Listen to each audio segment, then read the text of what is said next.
நம் ஆண்டவர் இயேசு கிறிஸ்துவின் நாமத்தினால் மகிழ்ச்சியும் சமாதானமும் நம் அனைவரோடும் இருப்பதாக.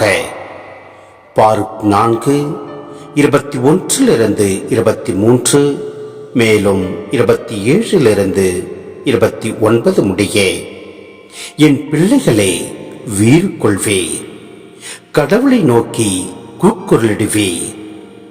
பகைவரின் ஆற்றலினின்றும் கைவன்மையினின்றும் அவர் உங்களை விடுவிப்பார். என்றும் உள்ளவர் உங்களை மீட்பார் என்னும் நம்பிக்கை எனக்கு உண்டு. தூயவரிடமிருந்து எனக்கு மகிழ்ச்சி கிடைத்தது.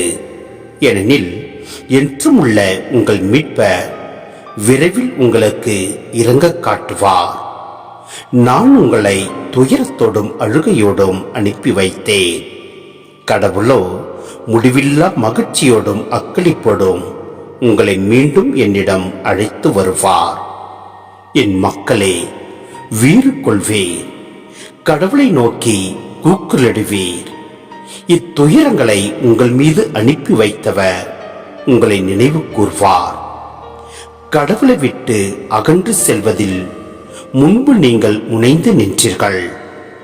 அதைவிட பன்மடங்கு ஆர்வத்துடன் அவரை தேடும் பொருட்டு இப்பொழுது அவரிடம் திரும்பி வாருங்கள்.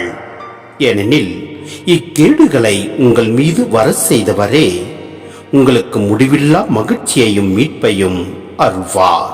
சிந்தனை: கடவுள் தம் மக்களை காப்பார், துன்பங்களை இன்பமாக மாற்றுவார் என்று ஆறுதல் கூறுகிறது. எனவே நம் ஆண்டவர் நம்மை கைவிட மாட்டார். நம் ஒவ்வொருவரையும் அவரது உள்ளங்கையில் பொறித்து வைத்துள்ளார். வெள்ளியை புடமிடுவது போன்று நம்மை புடமிட்டு பக்குவப்படுத்தி நம்மை வழி நடத்துவார், ஆசீர்வதிப்பார். எனவே உள்ளம் கலங்க வேண்டாம், சோர்வடைய வேண்டாம். நம் ஆண்டவர் நம்மை வழி நடத்துவார்.